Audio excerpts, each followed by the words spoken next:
Namaste. I welcome you all in our today's live discussion on multiple choice question, 2 marks questions and case studies pertaining to our subject BFM. आज के discussion में मैं आप सभी का स्वागत करता हूं और आपसे रिक्वेस्ट करता हूं कि एक बार आप आपका ऑडियो और वीडियो चेक कीजिए ताकि आपको कोई दिक्कत ना हो. साइमल्टेनियसली ड्यूरिंग डिस्कशन अगर आपकी कोई क्वेरी हो, आपका कोई क्वेश्चन हो, तो please make the use of comment box so that we can respond your query immediately. तो जैसे आपको अवगत है, हम इस सेशन में क्वेश्चन आंसर जब डिस्कस करेंगे तो सबसे पहले हम क्वेश्चन समझने की कोशिश करेंगे. एक बार हम क्वेश्चन समझ गए then we are giving you explanation also. हम क्वेश्चन का हर एक पॉइंट डिस्कस करेंगे and then we will derive the answer, ताकि आपके सभी कंसेप्ट्स भी क्लियर हो जाएंगे, आपकी सफिशिएंट प्रैक्टिस भी हो जाएगी जो आपको एग्जाम में हेल्पफुल हो सकती है. So let us start for the first question. What is the first question? Forward TT selling rate for import payment. हमें क्या कैलकुलेट करना है? Forward TT selling rate for import payment हमें कैलकुलेट करना है. So on 5th of July a customer book a forward contract for import payment. Import payment means it's a sales transaction. Forward contract for import payment of USD 1,50,000 which is due on 20th October. हमने 5 जुलाई को book किया हुआ है and payment is due on 20th October. So what is the rate as on 5th of July? Spot USD INR rate is 82.58. 82.88 हमें ये rate consider करना पड़ेगा which is sales rate. Next is forward premium. Forward premium कितना है? For August it is 28.29 पैसा, for September it is 39.40 पैसा and October it is 50.51 paisa. So when our payment is due in October. So in addition to that, for 1 अक्टूबर से 20 अक्टूबर तक additional 12 से 13 पैसे premium है. In addition to that, margin is to be added is 0.15% on spot. अगर on the basis of this information उन्होंने क्या पूछा है हमें? What is the forward rate to be quoted to the customer? Customer को हम कौन सा रेट कोट करेंगे? तो जैसे मैंने आपको बताया, firstly we have to take into consideration the spot USD INR sales rate. तो spot selling rate is 82.88. This is our selling rate. उसमें हमें पॉइंट फॉरवर्ड प्रीमियम कितना है? For October it is 51 paisa is the October month premium plus 0.13, that is 12.13 paisa, that is 13 paisa additional if you book the contract for which is payable between 1st to 20th October. So we have to add that also. So 51 plus 0.13 is equal to, for October 20th my premium will be 0.64. So ये जो premium है, premium is to be added for full period because it is import payment. तो ये जो premium है that we will add in our spot selling rate. Now we have to calculate the what is the another thing, margin 0.15% on spot rate. What is the spot rate?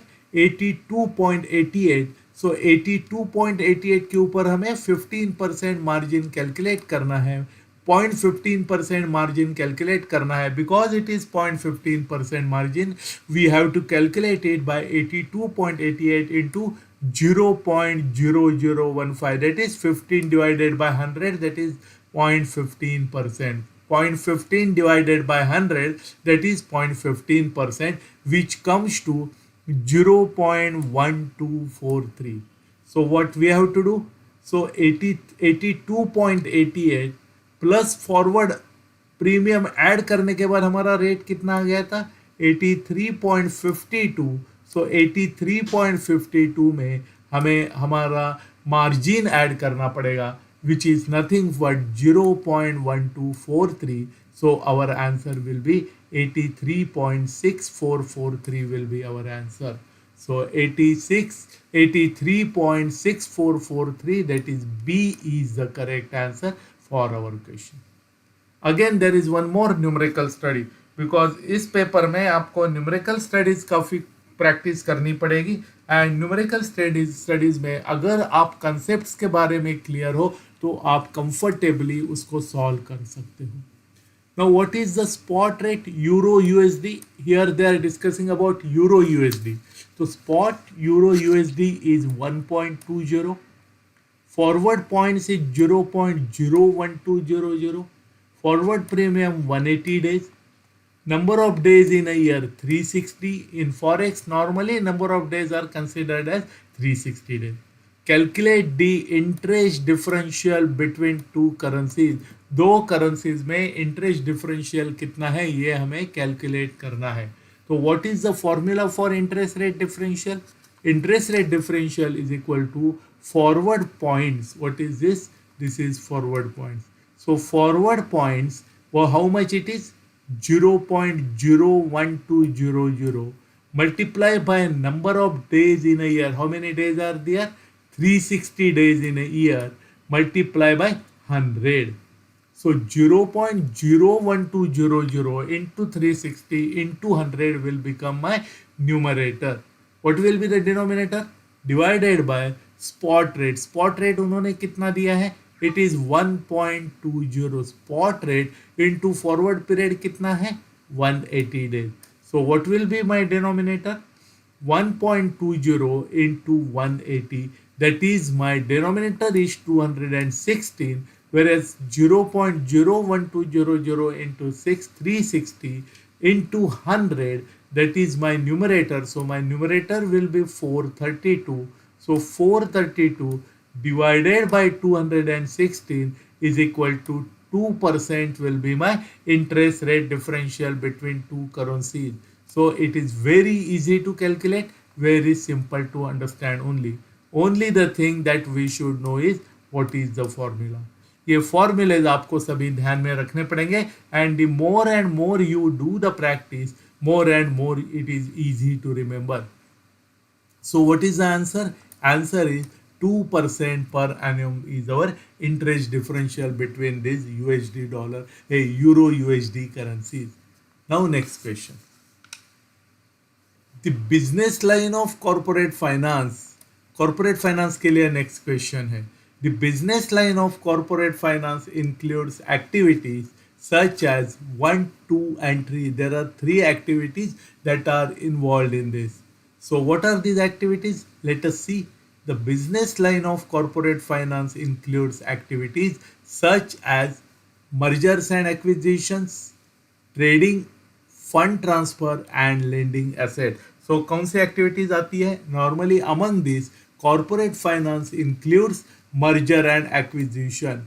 If this is the correct answer, then second word is underwriting. Underwriting is also involved in is included in corporate finance, and securitization is also a part of the corporate finance. So the business line of corporate finance includes activities such as mergers and acquisitions, underwriting and securitization. So A is the correct answer for our question. So what about B? Trading, brokerage and factoring. Why it is not? Let us see now. Trading brokerage fall under the trading and sales. अगर कल आपको कोई पूछेंगे trading and brokerage activities किस में आ जाती है, it is coming under the trading and sales activities, where as factoring belongs to commercial banking. ये ध्यान में रखना पड़ेगा बिकॉज यहाँ हमें एग्जाम में कॉर्पोरेट फाइनेंस के बारे में पूछा है, यहाँ प्रैक्टिस में हमें कॉर्पोरेट फाइनेंस के बारे में पूछा है, एग्जाम में they may ask you about the commercial banking also. What about third statement? Fund transfer, syndication and project finance. So fund transfer is the part of payment and settlement. Payment and settlement का ही भाग है, part है. Then syndication is the syndication and project financing is syndication is the part of the corporate finance, whereas project finance is coming under the commercial banking. Last is lending, asset management and market making. So lending is the part of commercial banking as well as real banking. Asset management is a separate business line. It is a specific business activity that is to be carried out by the organizations, and market making falls under the trading and sales. So in this question, we understood how the various activities are classified. So this question is very important from examination point of view, because यहाँ हमें तो corporate finance के बारे में पूछा है, लेकिन exam में आपको ट्रेडिंग एंड सेल्स के बारे में पूछ सकते हैं, या which activities under commercial are included in the commercial banking भी आपको पूछा जा सकता है. So for this question A is the correct answer. What is the next question? What does the accrual system of accounting allow an entity do? Accrual system में जो accounting की accrual system है, उसमें हम किस तरह से काम करते हैं, how entities are working in this. So firstly, what is the meaning of accrual system? Accrual system का मतलब यही है कि जब भी आपका कोई भी इनकम हो या एक्सपेंडिचर एक्रियो हो गया, ड्यू हो गया, you have to take into consideration. उसमें cash factor, cash flow consider नहीं किया जाता है. So record, what is the first statement? Record revenue only when cash is received. Just now I told you कि इसमें ये देखा नहीं जाता है कि कैश कब मिलेगी. एक्रियल सिस्टम में जैसे ही आपका इनकम एक्रिव हुआ, immediately it will be considered as income in your books without considering the fact that whether it is received or not. So the accrual system record revenue when earned and not only when the cash is received. जैसे ही आप income earn करते हो, immediately आपके income में वो आ जाएगा. This is not your correct statement. Recognize revenue even before receiving payment. This is nothing but the what we have discussed in this first statement. This is the correct statement. Postpone recording expenses until payment is made. जरूरी नहीं है, जैसे ही आपका expenditure due हो गया, आपका वो you have to account it in your books, because expenses are recorded when incurred and not necessarily when paid. अगर आप मार्च का एक्सपेंडिचर अगर आप अप्रैल में पे करते हो, and if you are adopting that accrual system of accounting, आपको March में उसको दिखाना पड़ेगा as your expenditure in your books of accounts. And apply mark to market valuation on all transactions. So mark to market valuation does not apply to accrual accounting. Again this is very important statement from exam point of view. Mark to market transaction जो है वो एक्रियल system के लिए applicable नहीं है. So my C is also not correct, my D is not correct, my B is the correct answer for our question. What is next question? Market risk in the trading book. Trading book में जो market risk है, market risk in the trading book arises due to adverse in market prices until the investments are instruments, unless the investments are instruments with lower demand, have lower trading volume and are exposed to risk.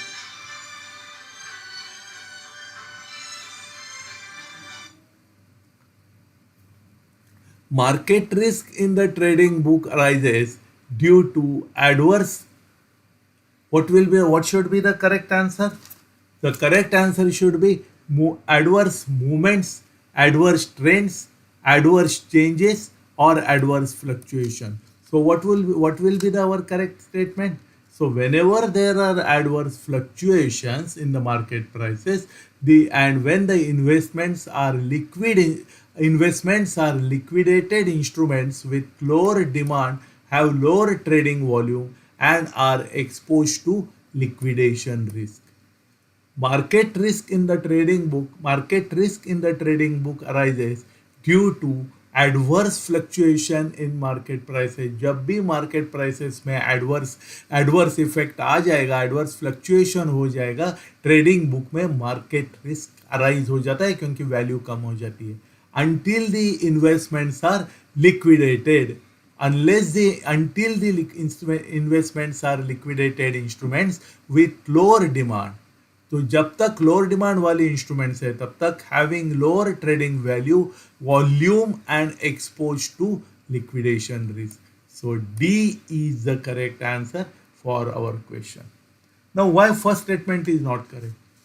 It is moment return default is not correct because return assets जो है, return assets are not the part of the trading book. ये हमें ध्यान में रखना पड़ेगा. And default risk relates to the counterparty failure rather than the market movement. So default risk is not classified under the market movement or market risk. It is because of the failure of the counterparty.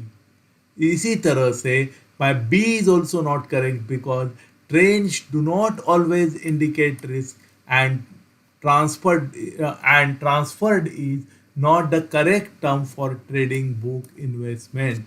And what about the C?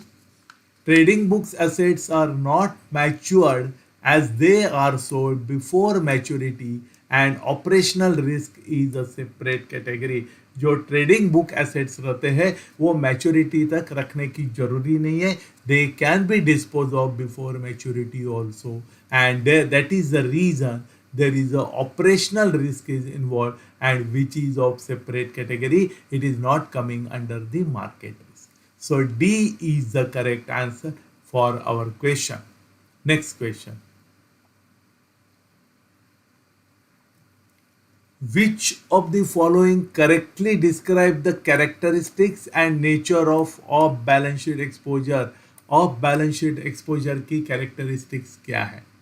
Off balance sheet exposures do not involve cash outflow at the time of issuance.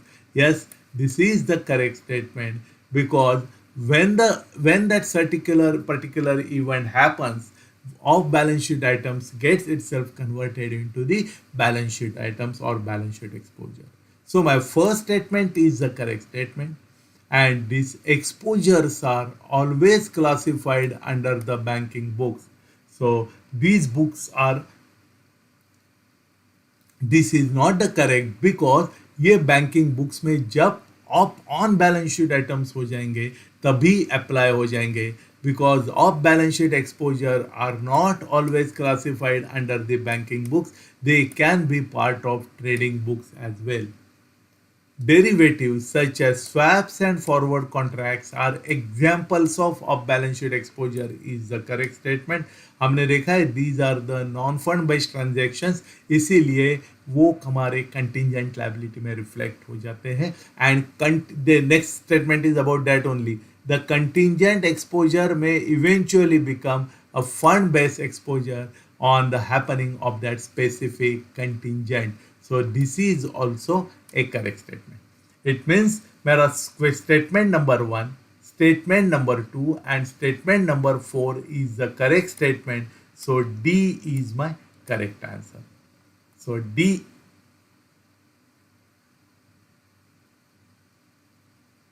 Sorry.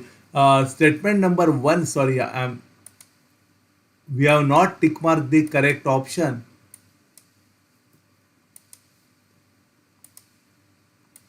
Here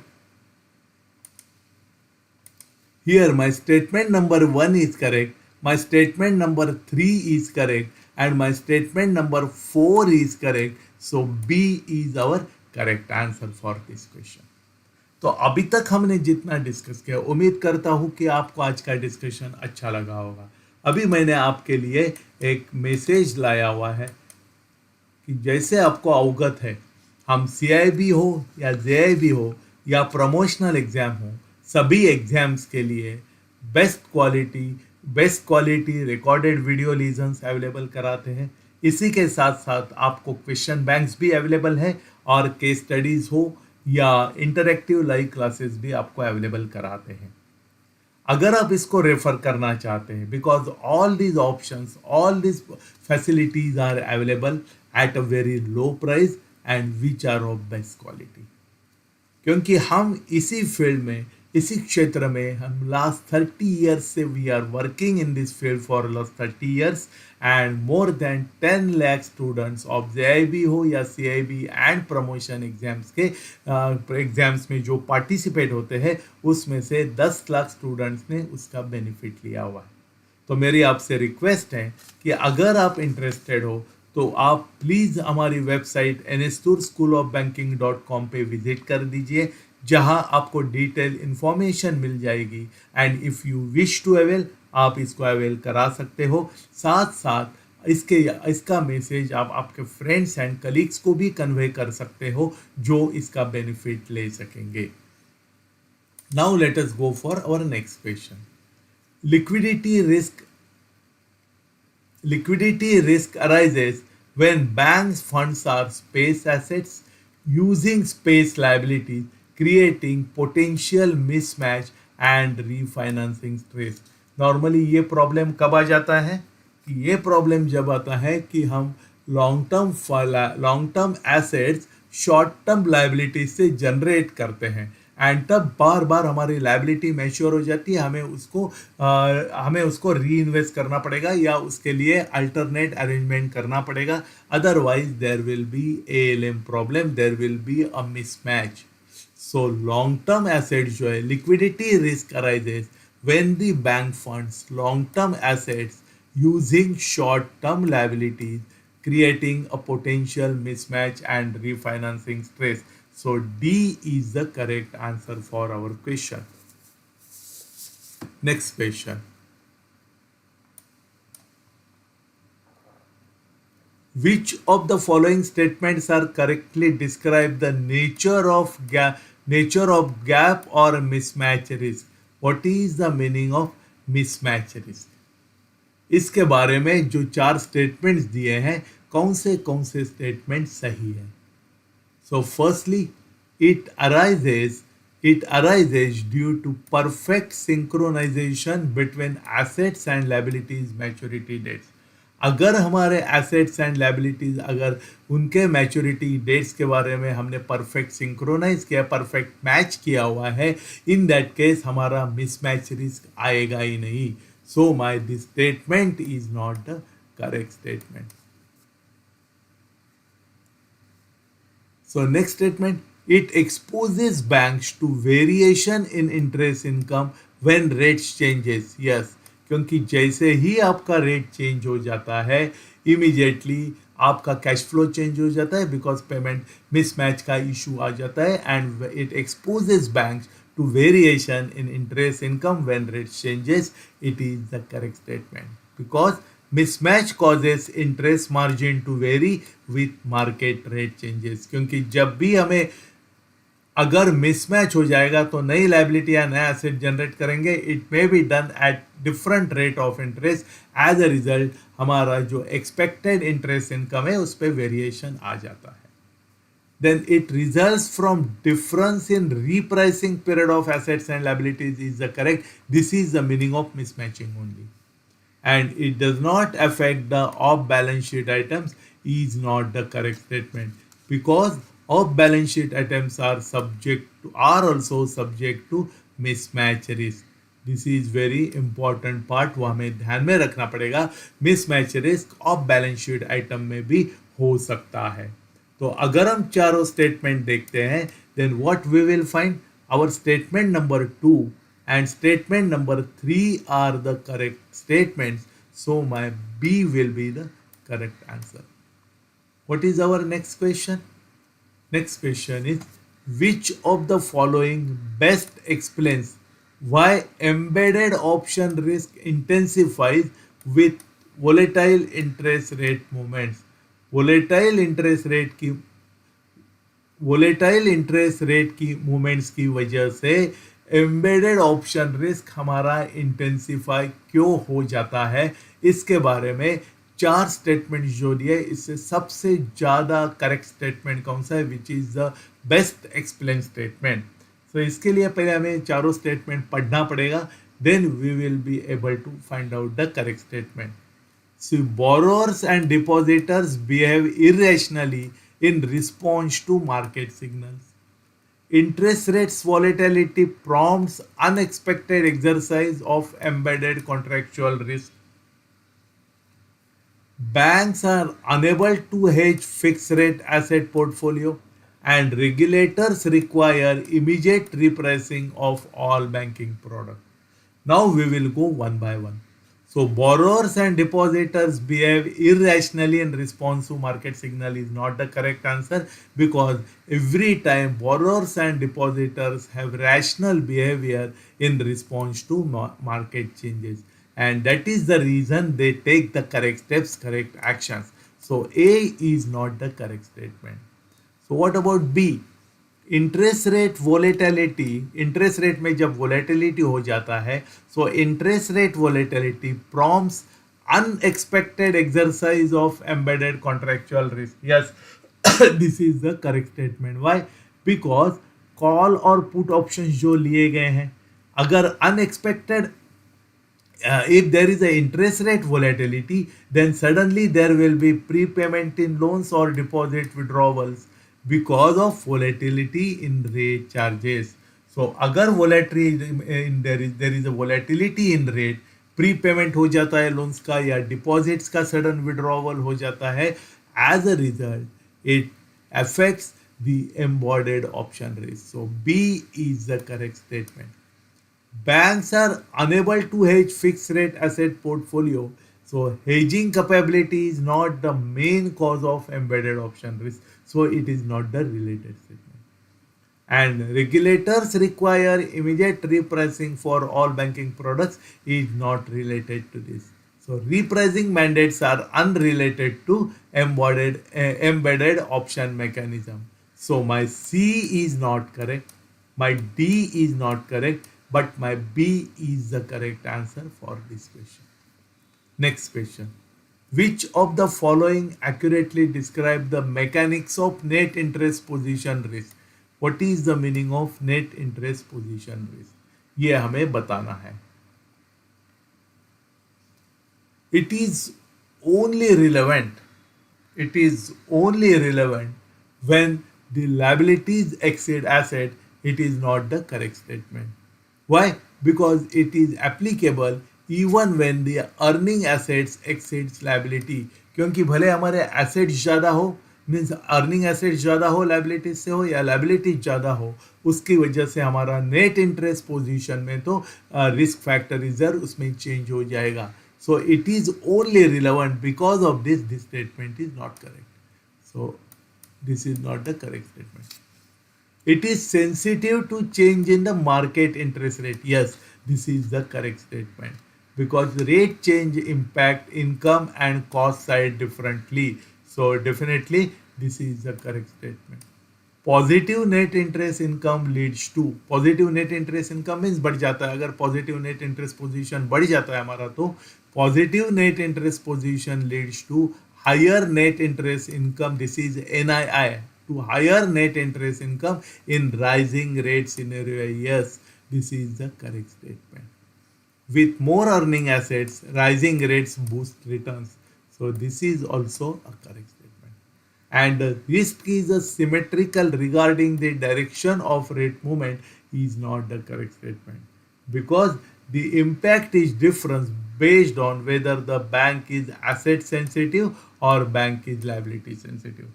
So if bank is asset sensitive, the impact will be different than that of the if the bank is liability sensitive.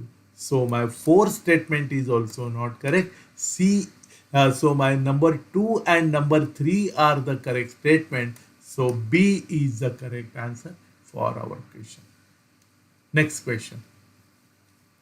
Identify true or false status of the following statements related to counterparty risk.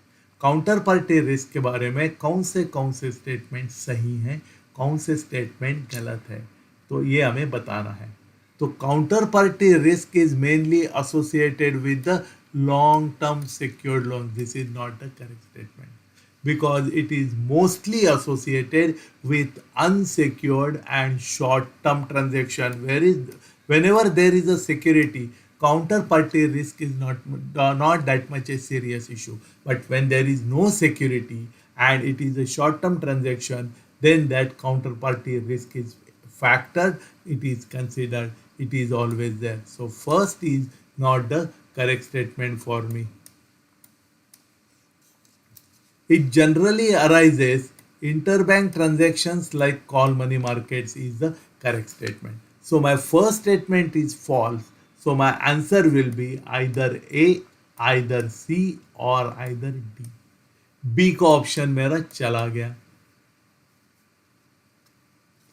Then what it generally arises in interbank transaction like call money market, this is the correct statement. This is the true statement. So for 2, A is correct option, C is correct option, D is also a correct option till now. Counter risk is a subtype of credit risk. It is also a correct answer because it is considered as a part or variant of the credit risk. So statement number 3 is true. So यहाँ true है and यहाँ true है. Because it is mentioned as false, my C is not the correct option.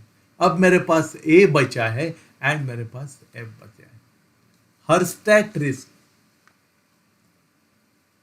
Hurstad risk highlights problems during settlement across time zones. This is also a correct statement.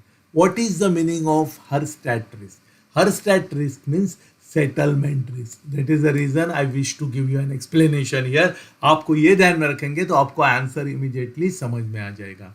Hurstad risk is nothing but the settlement risk. Settlement risk क्यों arise हो जाता है? Due to the settlement across various time zones. So हर एक time zone में अपने अपने समय पे सेटलमेंट हो जाता है and that is the reason there may be a problem in settlement of the transaction. So Hurstad risk, that is settlement risk, is a classic example involving unsettled currency legs across global market due to different time zones. So 4 statement is also a correct statement. So that is the reason my D is the correct answer because in A 4 statement is false.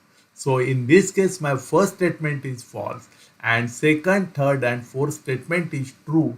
So D is the correct answer for our question. Next question.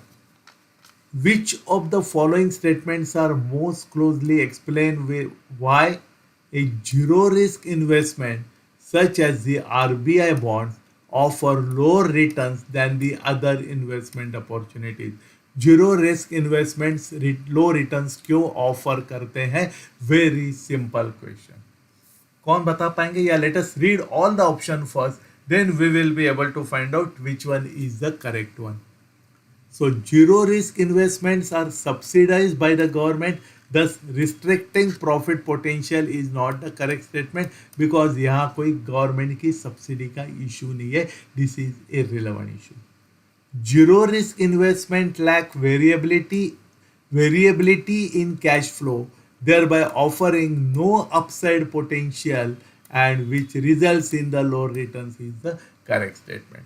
क्योंकि यहाँ zero risk होने की वजह से variability, cash flow में variability बहुत कम है. As a result upside potential ज़्यादा नहीं है. So B is the correct statement. RBI bonds incurred hidden transaction costs that reduce returns to the investors is also not the correct statement. कोई hidden cost नहीं रहती है. And the regulatory framework caps the interest on zero risk investment is also not the correct statement because regulatory caps are not mentioned in the context provided. So D is not the correct statement. So my correct option is B for this statement.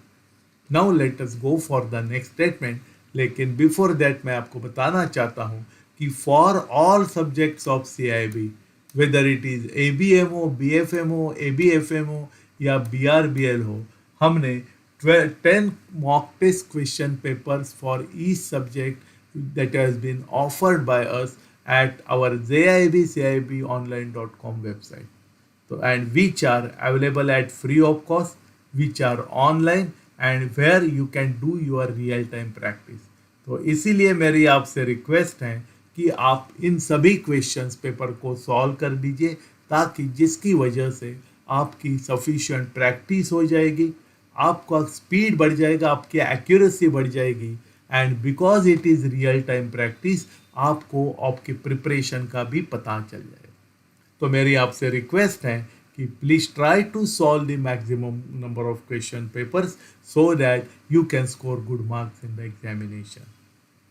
इसी के साथ साथ यही message आप आपके friends and colleagues को भी convey कीजिए ताकि वो भी इसका बेनिफिट ले सकेंगे एंड आपके साथ साथ वो भी अच्छे मार्क्स स्कोर करेंगे. So now let us go for the next question. Which of the following best reflects the rationale behind the risk adjusted return on capital, which is popularly known as RAROC, as a preferred tool in investment decision making? Investment decision making में R A R O सी को preferred tool करके क्यों माना जाता है? क्यों? Because the name it self indicates RAROC, risk adjusted return on capital.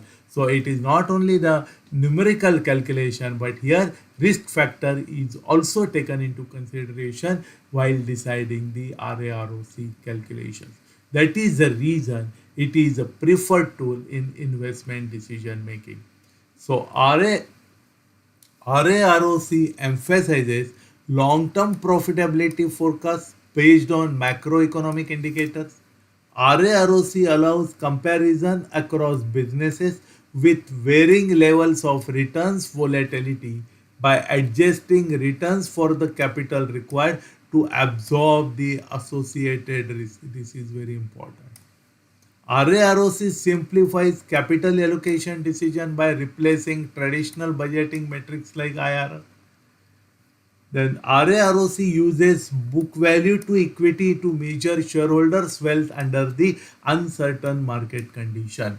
The name itself indicates it is nothing but the risk adjusted return. So risk adjusted return, about this where it is explained, RAROC allows comparison across businesses with varying level of returns volatility by adjusting return for capital required to absorb the associated risk. जो risk है उसको absorb करने के बाद ही कितना capital और return on capital हमें हो जाएगा, that we can understand it from RAROC. So B is the correct statement for this question. Next question. Which of the following statement best captures the conceptual and quantitative purpose of the Crook ratio as introduced under Basel I Accord 1988? Crook ratio के बारे में कौन सा statement सही है ये आपको बताने हैं. तो what is the meaning of crook ratio? Crook ratio is nothing but the CRAR, capital to risk weight ratio. ये आप ध्यान में रख दीजिए क्योंकि CRAR is a generally accepted ratio, everybody is aware about that. So अगर आप इस तरह से उसको ध्यान में रखेंगे तो आप उसका रिप्लाई कंफर्टेबली कर पाएंगे. Now we will see what is mentioned in all the four statement. So CRAR is capital to risk weighted ratio. It measures the market capitalization of bank in relation to its government backed liabilities and define core insolvency. This is not the correct statement. So next statement is it assesses. It assesses the capital adequacy. Yes, it assesses the capital adequacy by comparing the loan portfolio with equity reserves and focusing exclusively of on balance sheet items. Of balance sheet items exclude करने के बाद capital adequacy करते हैं. This is not the correct statement because इसमें हम of balance sheet items भी consider करते हैं. The ratio does not focus exclusively on off-balance sheet items and it does not compare loans to equity reserves. So what is the next statement? It reflects the ratio of capital to risk-weighted assets encompassing both off and on-balance sheet exposure, thereby quantifying capital support per unit of the credit risk. किस तरह से capital to risk weighted asset ratio calculate करते हैं हम लोग? Considering both on balance sheet and off balance sheet item. This is the correct definition. It evaluates the proposition of risk-free assets in a bank's portfolio to determine the reserve allocation target under IFRS standard. Is not the correct statement for this question. So C is the correct answer for our question. Now we will go for next question. Which of the following Basel III innovations are specifically designed to counter pro-cyclicality in banking activity driven by a systemic credit expansion? What is the question? I am repeating it again. Which of the following which of the following basal three innovation, ये जो चार इन्होंने नए basal three के innovation दिए हुए हैं, इसमें से कौन से इनोवेशन जो है वो प्रो साइक्लिकलिटी को काउंटर करने के लिए बनाया गया है? So capital conservation buffer, net stable funding ratio, counter cyclical capital buffer, liquidity coverage ratio. The name itself indicates the counter cyclical capital buffer is specifically innovated or is specifically designed to counter the pro-cyclicality. So C is the correct answer. Now we will see that why these buffers are used. Capital conservation buffer is used for payout restrictions. ये मैं आपको इसके लिए explain कर रहा हूँ कि यहाँ तो उन्होंने हमें काउंटर प्रोसाइक्लिकलिटी के बारे में पूछा है, एग्जाम में वो हमें कैपिटल कंजर्वेशन बफर के बारे में भी पूछ सकते हैं. So capital conservation buffer is focusing on payout restrictions. What about the net stable funding ratio? Net stable funding ratio क्या टारगेट करते हैं? Whenever there is a funding mismatches, net stable funding ratio comes to and help. So again, this is very important from our exam point of view.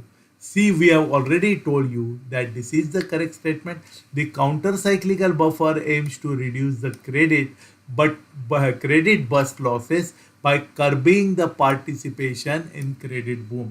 Credit boom में हमारा loss किस तरह से कम हो जाएगा या जो लॉस होगा that will be compensated through counter-cyclical buffer. And next is liquidity coverage ratio.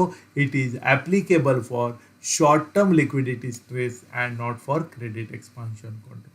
So C, though C is the correct answer for this question, हमें A के बारे में, B के बारे में, D के बारे में भी जानकारी रखना जरूरी है, because in exam they may ask you about A or B or D.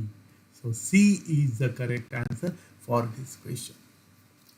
Now एक हम केस स्टडी देखेंगे, eligibility assessment. XYZ bank revalued its headquarter in FY23. XYZ bank ने अपना हेडक्वार्टर फाइनेंशियल 2023 में रीवैल्यू कर दिया. The property is marketable and unencumbered. 2 certified valuers are appraised in March 23.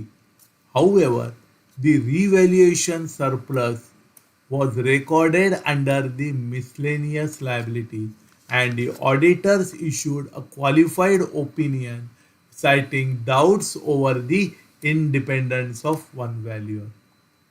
क्या है केस? केस ये है कि XYZ बैंक ने अपना हेडक्वार्टर 22-23 फाइनेंशियल ईयर में रीवैल्यू किया. जब उन्होंने रीवैल्यूएशन किया जब उन्होंने ये पाया कि प्रॉपर्टी जो है वो मार्केटेबल भी है एंड अनइनकम्बर्ड भी है, means it is free of charge, उसके ऊपर कोई सी का चार्ज नहीं है. उन्होंने 2 सर्टिफाइड वैल्यूअर्स को अपॉइंट किया एंड रिवैल्यूएशन सरप्लस जो है वो उन्होंने मिसलेनियस लायबिलिटी में रिकॉर्ड कर दिया, not in reserves and surplus schedule 2. This is one of the lacuna. And auditors जो है जो बैंक के ऑडिटर्स थे, उन्होंने एक क्वालिफाइड कंडीशनल ओपिनियन दिया था ताकि उनके हिसाब से they have shown their doubt over the independence of one of the value. अभी इस कंडीशन में can XYZ bank include the revaluation reserve in CET1? तो अगर इन सर्कमस्टेंसेस में बैंक ये जो रिवैल्यूएशन रिजर्व की जो अमाउंट या रिवैल्यूएशन सरप्लस जो उनको मिला है, can they include in their common equity tyre 1 capital? yes, no, yes, no, yes. So yes, since two valuers were engaged and the property is freely sellable. लेकिन उन्होंने 2 valuers को तो engage कर दिया, लेकिन उसमें से ऑडिटर ने एक वैल्यूअर के बारे में क्वालिफाइड ओपिनियन दिया है, इसके इंडिपेंडेंस ऑफ वन वैल्यूअर के ऊपर उन्होंने डाउट जताया, इसके लिए वो उसको नहीं कर सकते हैं. First is not the correct statement. No, because of the No, because of the placement of resource under the wrong balance sheet. The resource eligibility is voided due to incorrect reporting. eh, no due to यहाँ एक तो condition उन्होंने full ये कर दिया है, लेकिन what about second one also? Will go for the option C, no due to both the audit qualifications and inappropriate presentation. This is the correct, क्योंकि नंबर टू में उन्होंने एक ही फैक्टर हमें बताया है, showing of this in wrong head, that is miscellaneous liabilities, लेकिन this is also a non compliance, so this is the partly correct reply. So two number is not the correct statement. तीन नंबर में उन्होंने वो cover कर दिया है, due to both audit qualification as well as inappropriate presentation, क्योंकि auditor ने ऑब्जेक्शन किया हुआ है कि एक वैल्यूअर जो है वो सही नहीं है।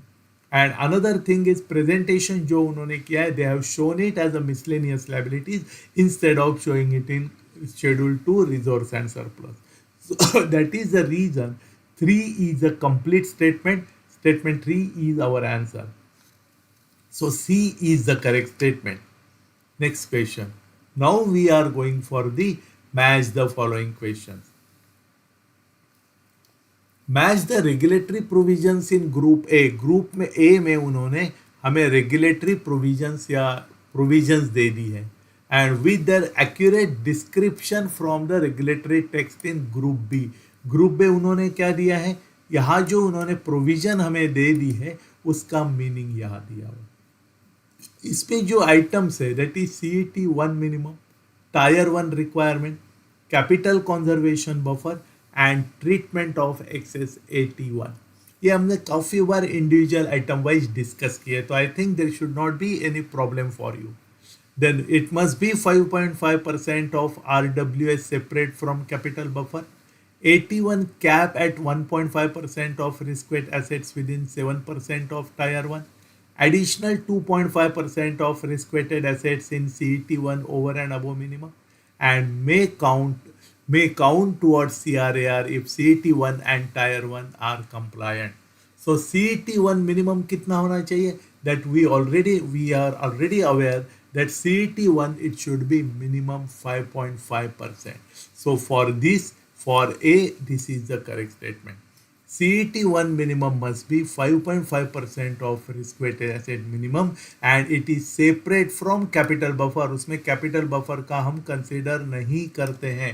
capital buffer छोड़ के it should be minimum 5.5% of risk-weighted assets. So A के लिए 1 is my correct answer. So my answer should be either A or D. तो next B is tier 1 requirement. Tier 1 requirement मेरा कितना होना चाहिए? It should be minimum 7%. So all AT1 capital, additional tier 1 capital at 1.5% ऑफ RWS within 7% of Tier 1. So again, this is the correct statement. For B, 2 is the correct statement. So B2 is here correct. So hopefully my answer should be A, because my A is correct. My B, for B also I got the option. अब मेरे पास C और D बचे हैं, उसके लिए 3 और 4 ये दो ऑप्शन बाकी है। So capital conservation buffer and treatment of excess AT1। So capital conservation buffer क्या है? Additional 2.5% of risk-weighted asset in CET1 over and above minimum may count towards CRAR if CET1 and Tier 2 compliant. And another is treatment of excess AT1. अगर AT1 जो है additional tier 1 capital अगर हमारा excess हो जाता है, that can be may count towards CRAR if CET1 and Tier 1 are compliant. So D के लिए 4 नंबर ही सही है, तो बचा हुआ मेरा सी है। सी के लिए 3 is the correct statement. So this is A is my correct answer for this question. Now we will go for A21. What we have done? CET1 must be at least 5.5% distinct from CEB. Already we have explained. Tier 1 minimum capital is, Tier 1 minimum कितना होना चाहिए? It should B 7%, लेकिन उसमें CET1 कितना होना चाहिए? Minimum 5.5%.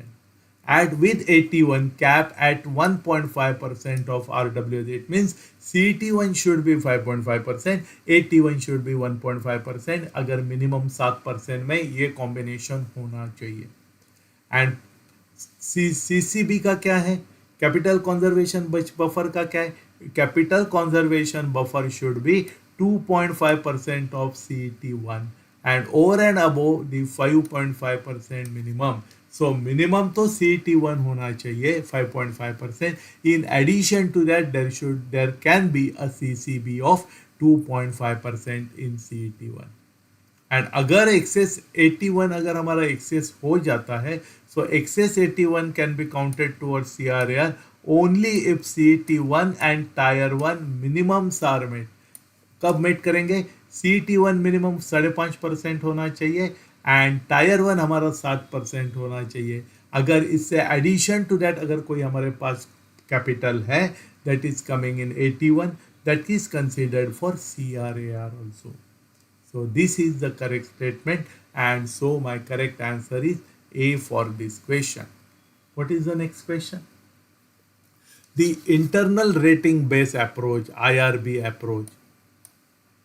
Internal rating based approach differs from standardized approach in that it allows banks. Internal rating based approach जो है वो standardized approach से अलग है. That is the correct one because it is based on internal rating.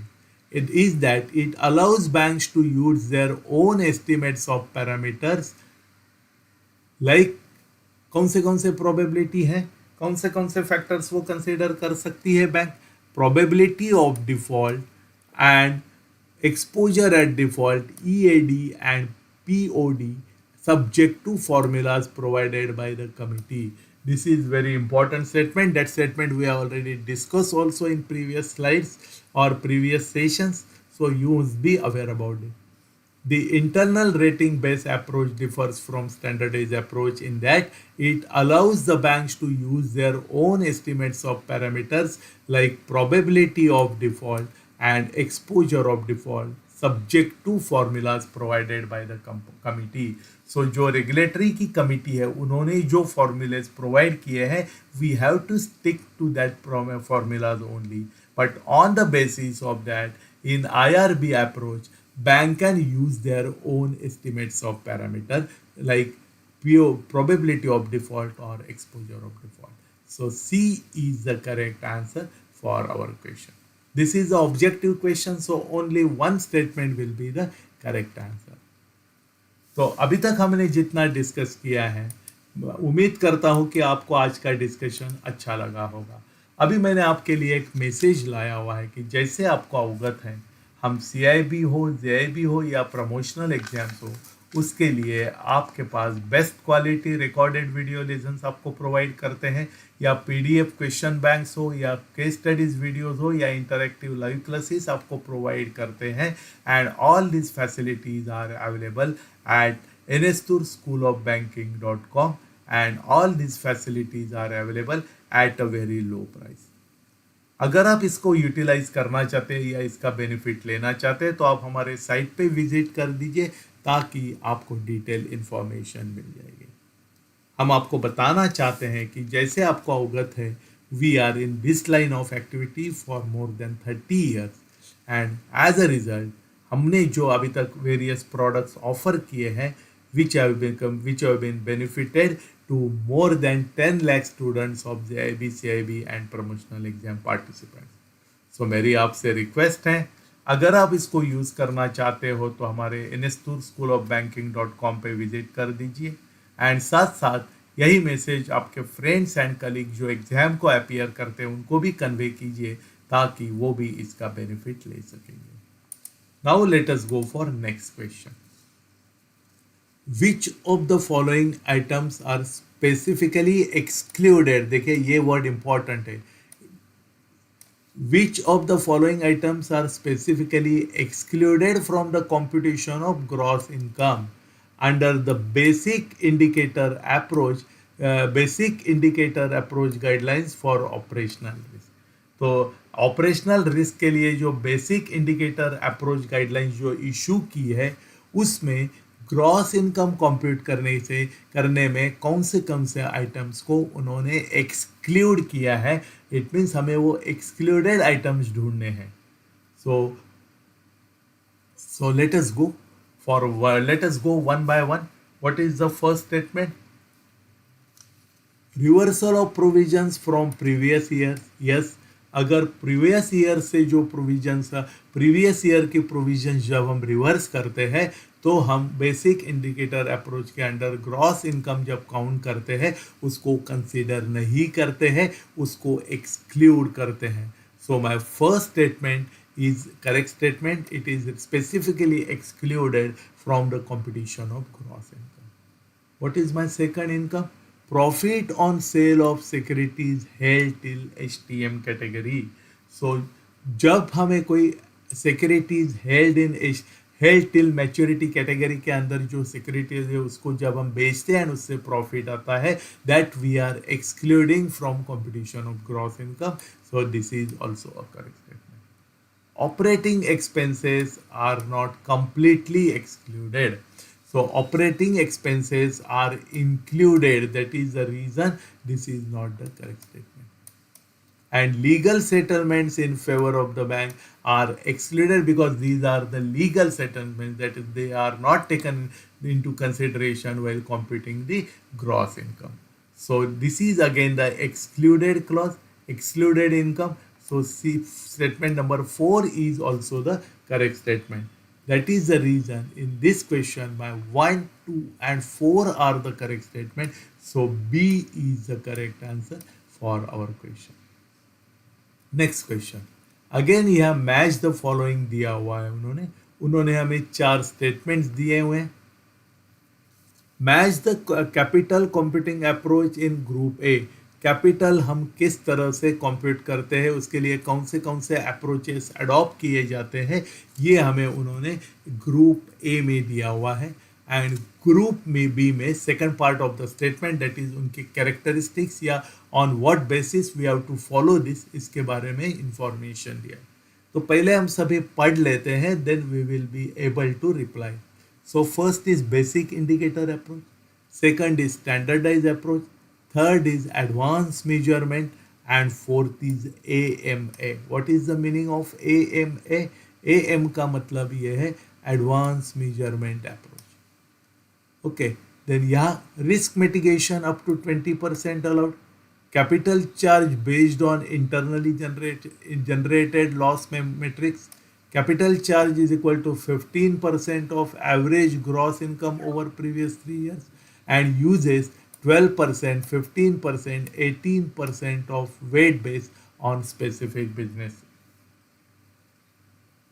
So अगर हम इस पे देखते हैं तो we know about the basic indicator approach. Basic indicator approach जैसे हमने देखा था कि basic indicator approach जो है that is capital charge. So capital charge is calculated at 15% of average gross income over the previous 3 years. So for A, 3 is the correct statement. Then what about the standardized approach? Standardized approach हमने previous sessions में discuss किया था. It is used on different parameters for different lines of activities. So it is 12%, 15% or 18% weight based on the specific business activities, business line, that is whether it is a commercial banking, whether it is a retail banking, and so and so. So this is known as the standardized approach. So for A it is 3. So A3 के लिए अगर if for A3 is the correct option, then my answer will be either A or C. For B, in both the cases, the next statement is B4 and B4. So even if I am not having confidence, I can consider that this is the correct statement because in both the statements, B4 is the second option. So now for advanced measurement and AMA, for me, 1 and 2 is left. So advanced measurement is risk mitigation up to 20% allowed, and capital charge based on internally generated loss metrics. So for advanced measurement, for C, 2 is the correct answer, and for D, the remaining statement, that is 1 is the correct answer. So A is the correct answer for our question.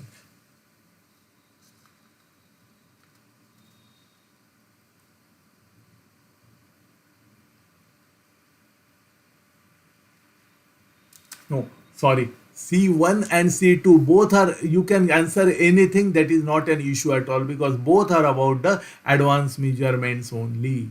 So now let us go for the, so we can consider here C also as the correct statement. That is not an issue at all.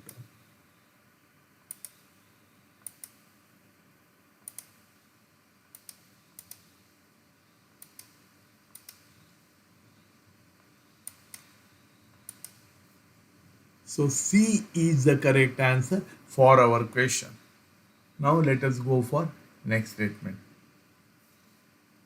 Determine which of the following statements are true or false based on RBI guidelines of supervisory review process under pillar 2 of Basel 3.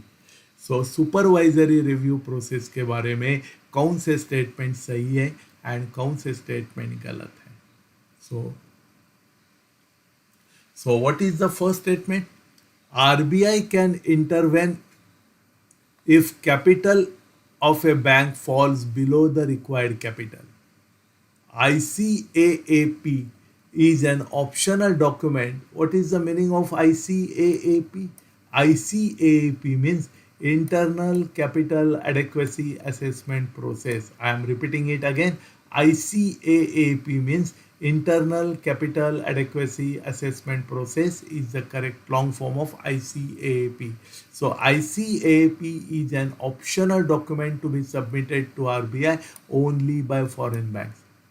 The objective of the SRP supervisory review process is to ensure that banks hold adequate capital for all risk, and under SRP dialogues between the RBI and the banks may be used to adjust risk exposure or capital levels. So in this case, let us go by one. So RBI can intervene if the capital of a bank falls below the required level is the correct statement because this is the major concern for RBI. ICAAP is an optional document to be submitted to RBI only by foreign banks is not the correct statement. ICAAP is not optional documents. It is required to be submitted by all the banks. So my number 2 is not the correct statement. The objective of the supervisory review process to ensure that the banks hold adequate capital for our risk. Yes, all banks should have sufficient capital so that they can respond to any type of risk. So C is the correct statement. And under SRP, dialogues between the RBI and banks may be used to adjust the risk exposure or risk capital. Yes, that is also a correct statement. So in this question, my statement number 1, statement number 3 and statement number 4 are correct statement. So statement number 1, statement number 3 and statement number 4 are correct and statement 2 is my false statement. So my answer should be B for this question. Next question. For quarter 3, okay, Universal Bank has a cumulative net profit of 1200 crore. The average dividend of 120 crore. Bank wants to include this profit in CET1 capital. So calculate the eligible profit for quarter 3. Third quarter में universal bank का cumulative profit जो है पूरा साल का 3 quarter का cumulative profit जो है वो 1200 करोड़ है. एवरेज डिविडेंड बैंक जो दे रही है वो 120 करोड़ दे रही है. एंड बैंक ये जो कैपिटल ये जो प्रॉफिट अर्न किया है उसमें से they want to include this profit in their CET1 capital. तो 1200 करोड़ में से कितना प्रॉफिट वो कैपिटल करके दिखा सकते हो. Calculate the eligible profit for quarter 3 कि how much profit they can show it under the CET1 capital. So इसके लिए हमें फॉर्मूला मालूम होना चाहिए. फॉर्मूला का है what is if we consider it as eligible profit for quarter 3. This is again very important because which quarter it is there that is important. So eligible profit for a specific quarter is equal to net profit earned by the bank up to that particular quarter into 0.25 is a fixed term into dividend into which the quarter number, which quarter it is. Very simple calculation.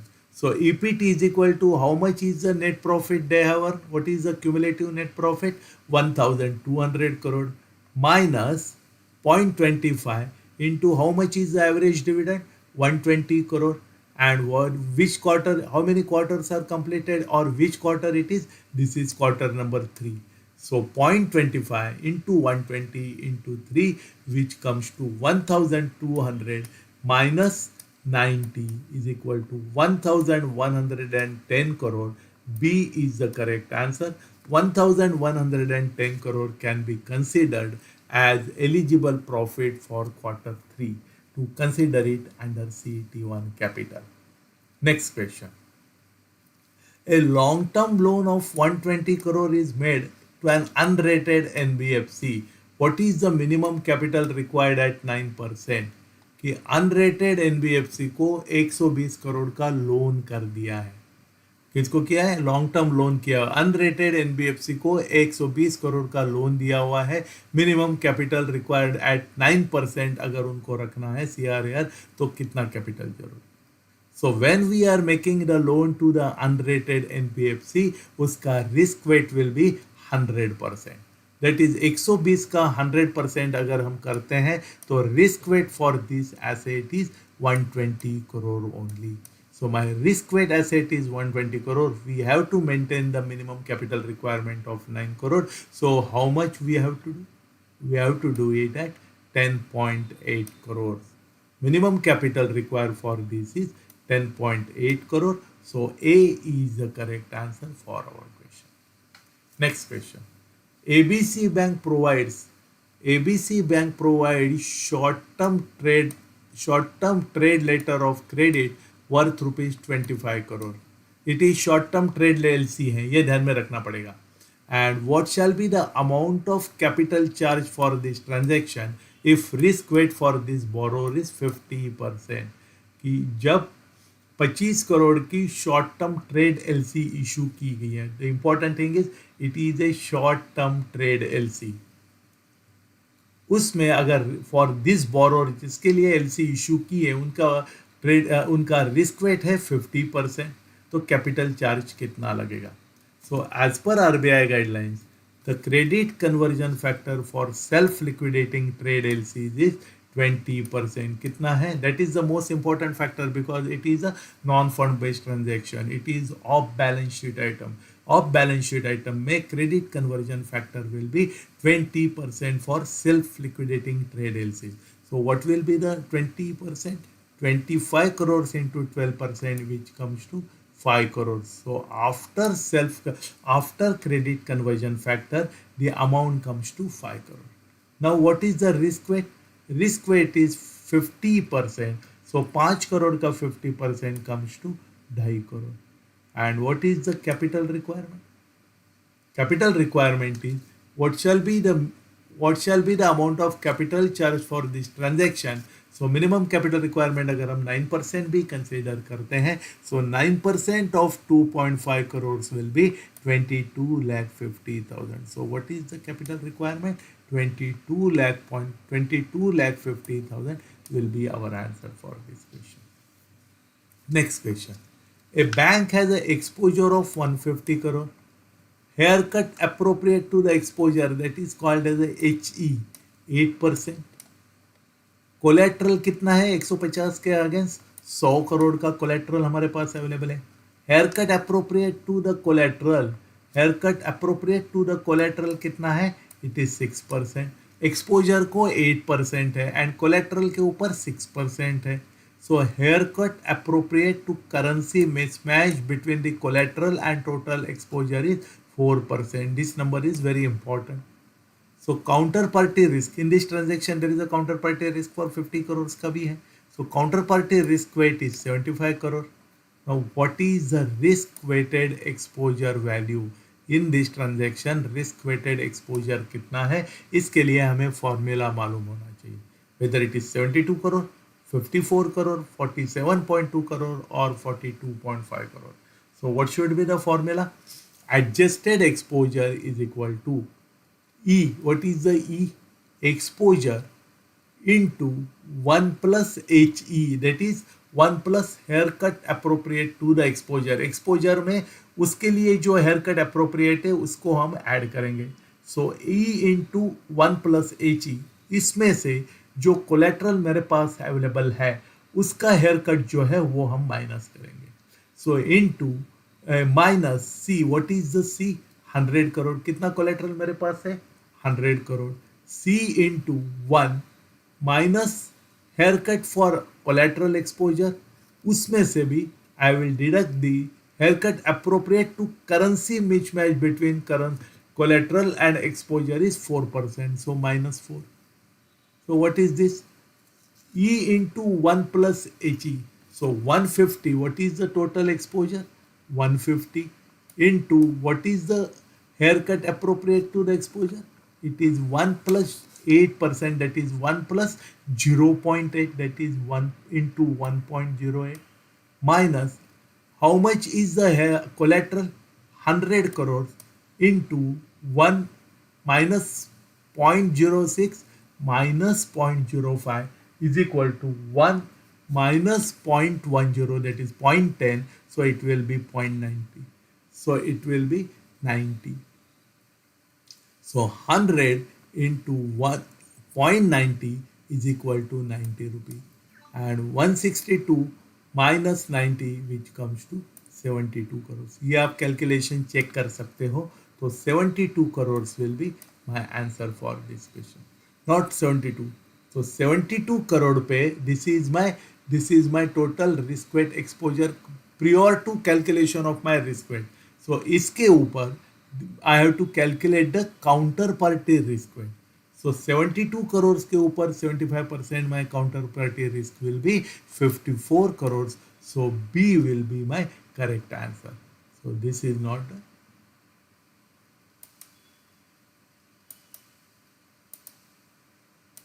So 54 crores will be our correct answer for this question. क्योंकि हमें जो हमने total calculations किया हुआ है for after considering the haircut for exposure and haircut available for collateral, the remaining amount, so that factor on that amount we have to calculate the counterparty risk weight, because counterparty के ऊपर कितना हम risk ले सकते हैं. counterparty के लिए exposure कितना बचा, that is unsecured जो exposure था, that is for the counterparty risk weight, and it is 72 crores. तो इसीलिए इसके ऊपर हमने 75% काउंट कर दिया, विच कम्स टू 54%. तो जैसे आपको अवगत है, मैं आपको और एक बार रिमाइंड करना चाहता हूं कि we are providing 10 mock test question papers for each subject of CIB, which are available at free, which are available online, and आपको इसमें रियल टाइम प्रैक्टिस करने का मौका मिलेगा. And this entire information is available at our cibonline.com website. So मेरी आपसे request है, आप इस वेबसाइट पे एक बार विजिट कर दीजिए एंड इनमें से ज़्यादा क्वेश्चन पेपर सॉल्व करने की कोशिश कीजिए, जिसकी वजह से आपका स्पीड बढ़ेगा, आपकी एक्यूरेसी बढ़ेगी, एंड आपकी प्रिपरेशन कितनी हो गई है, आपकी सेल्फ प्रिपरेशन आपको पता चल जाएगी, because it is a real time practice. So मेरी आपसे रिक्वेस्ट है, you work on this in a plan manner, ताकि आप एग्जाम में अच्छे मार्क्स स्कोर कर सकते हैं. इसी के साथ साथ यही मैसेज आपके फ्रेंड्स एंड कलीग्स को भी कन्वे कीजिए, ताकि वो भी इसका बेनिफिट ले सकें. With this we will conclude our discussion. Before a request that अगर आपको आज का डिस्कशन अच्छा लगा होगा तो please place the like button, because वही that will motivate us to go for new videos. आपको अगर आज का डिस्कशन अच्छा लगा होगा तो please mark the like button, ताकि जिसकी वजह से हमें नए वीडियोस बनाने में हम प्रेरित हो जाते हैं, प्रोत्साहित हो जाते हैं. अगर आपको आज का डिस्कशन अच्छा लगा है तो यही मैसेज आप आपके फ्रेंड्स एंड कलीग्स को भी कन्वे कीजिए, ताकि वो भी इसका बेनिफिट ले सकते हैं. आपने अगर हमारा चैनल अभी तक सब्सक्राइब नहीं किया होगा तो प्लीज़ आप उसको सब्सक्राइब कीजिए, ताकि आपको सभी इन्फॉर्मेशन टाइमली मिल जाएगी एंड आप कोई भी इन्फॉर्मेशन मिस आउट नहीं करेंगे। So with this, I wish you all the best and thank you very much.